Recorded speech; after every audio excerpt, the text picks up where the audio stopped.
Hi, my name is Louis Tremblay Thibault. I'm a cryptography researcher at Zama and also a PhD student at École de Technologie Supérieure of Montreal. So the first time I heard about FHE is actually a funny story. I was roommates with other people who were doing their undergrads in computer science and mathematics.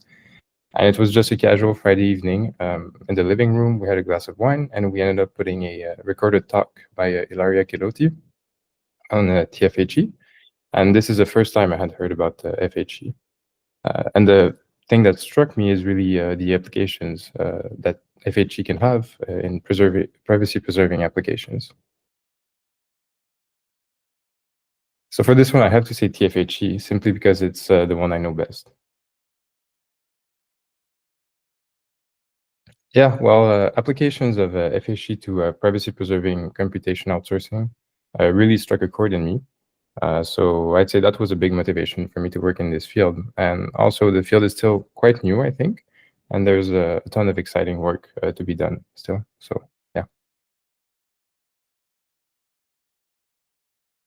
Well, on my side, I come from more of a computer science background. So I guess the easy answer here is the algebra. I had only ever taken one abstract algebra undergrad course. So I had never formally seen the definition of these mathematical objects, such as rings that are so common in FHE. So I sort of had to learn this off the top, but it went well, and you get used to it at some point.